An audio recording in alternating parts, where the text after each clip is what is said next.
গরিব মেয়ের বিয়ের জাদুর লেহেঙ্গা। এক গ্রামের কথা। সেই গ্রামে থাকতো এক গরিব মেয়ে, নাম তার সুনায়না। সবার চোখে সে ছিল অপূর্ণ, কারণ তার একটি পা ভাঙা ছিল। তার বাবা ছিলেন একজন সৎ কিন্তু দরিদ্র মানুষ। সংসারে তাদের অভাব লেগেই থাকতো। সুনয়নাকে নিয়ে গ্রামের মেয়েরা হাসাহাসি করত, বান্ধবীরাও একসময় মুখ ফিরিয়ে নেয়। বিয়ের বয়স হলে আরো কটু কথা শুনতে হয়। কেউ বলে, এই মেয়ের তো পা ভাঙা, কই থেকে পাত্র আসবে, এমনিতেই গরিব, গরিব মেয়েদের তো বিয়েই হয় না, তার উপর আবার পা ভাঙা মেয়ে, এ সেবা করবে নাকি এ শ্বশুর বাড়ির সেবা করবে?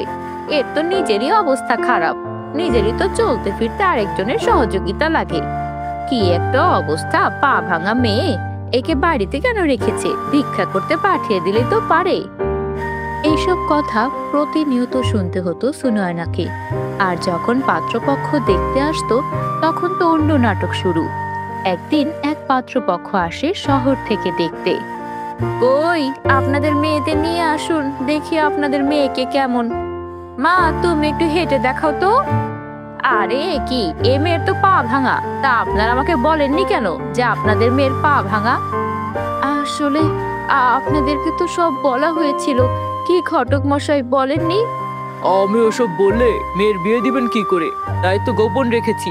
দেখুন, আমি অনেক কষ্ট করে পাত্রপক্ষ ধরে নিয়ে এসেছি। আমার 2000 টাকা ফি আমাকে দিয়ে দিন। আপনি এইরকম ফি এর জন্য আমাদের মেয়ের নামে মিথ্যা বলে পাত্র নিয়ে আসবেন? এখন যে আমাদের কথা শুনতে হবে। আরে আপনাদের নাটক রাখেন, মেয়ে পঙ্গু জেনেও বিয়ে দেওয়ার জন্য এত উঠে পড়ে লেগেছেন কেন? এই মেয়েকে দিয়ে কিচ্ছু হবে না, বিয়ে তো দূরের কথা। এইসব কথা সহ্য করতে না পেরে সুনয়না একদম ভেঙে পড়ে। বন্ধুরা, তোমরা যারা যারা গল্পটি দেখছো, তোমাদের নাম কমেন্টে লিখে জানাও। আমরা নেক্সট গল্প তোমাদের নাম দিয়ে বানাবো।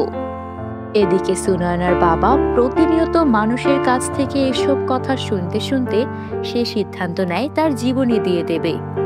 আমি কেমন বাবা হলাম যে মেয়ের ঠিক মতো চিকিৎসাও করাতে পারলাম না, আর এখন মেয়ের ঠিক মতো বিয়েও দিতে পারছি না। আমি বেঁচে থেকে লাভ কি? এই সমাজের কাছে আমি কি মুখ দেখাবো? এর চেয়ে আমার আত্মহত্যা করাই উচিত।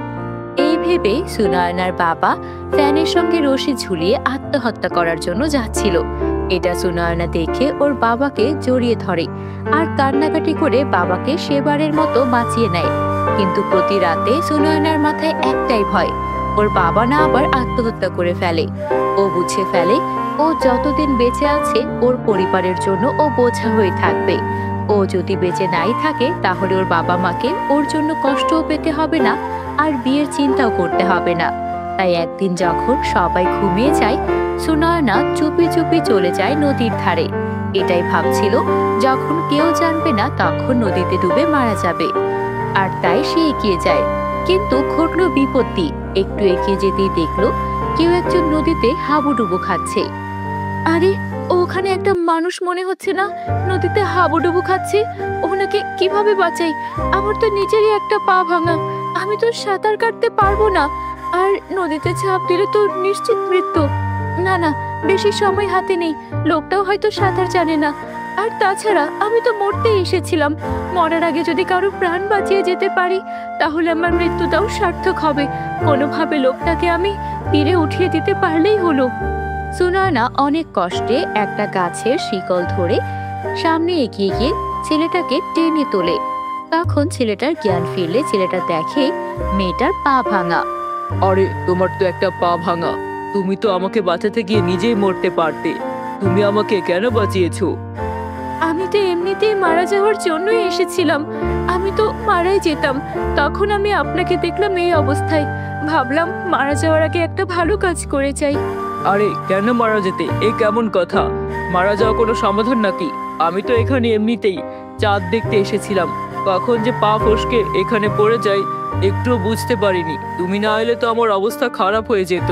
আমার প্রহরীরা একটু দূরে গিয়েছিল, আমিও অন্যমনস্ক হয়ে যাই, আর তারপর তুমি আমার প্রাণ বাঁচালে। তোমাকে অনেক অনেক ধন্যবাদ। তোমার সঙ্গে পরবর্তীতে আবার দেখা হবে। এদিকে সেই তরুণ আর কেউ ছিল না, এক দূর রাজ্যের রাজপুত্র, যে সুনয়নার এমন কর্মকাণ্ড দেখে অবাক হয়ে যায়।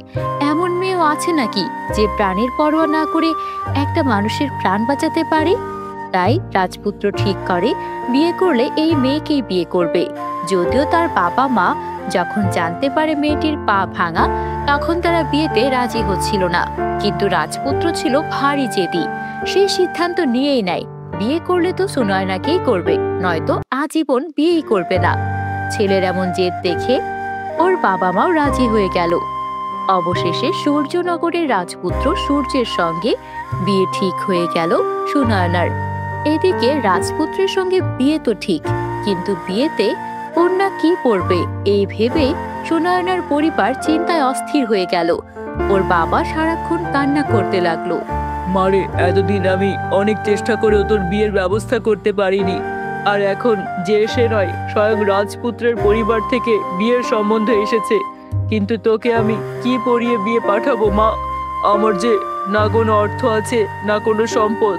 একটা রাজ পরিবারের বউ হয়ে তুই যাবি, অথচ তোকে পরানোর মতো একটা লেহেঙ্গা কিনে দেওয়ার টাকাও আমার কাছে নেই।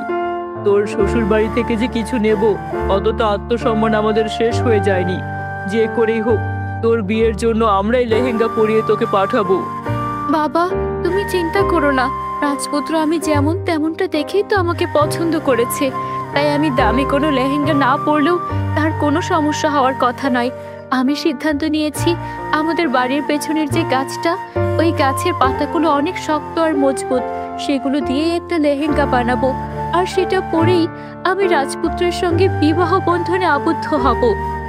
এদিকে এই ভেবে সুনয়না পাতাগুলো সংগ্রহ করতে লাগলো, আর অক্লান্ত পরিশ্রম করে সে নিজে নিজেই একটা লেহেঙ্গা তৈরি করলো। সেখান দিয়ে সবসময় একটা পরী যাওয়া আসা করত। পরী এই বিষয়গুলো খুব ভালো করে লক্ষ্য করছিল। তার খুবই মায়া হলো। সে তখন ভাবলো, এত কষ্ট, এত ত্যাগ এই মেয়েটার রাজরানীর চেয়েও বেশি।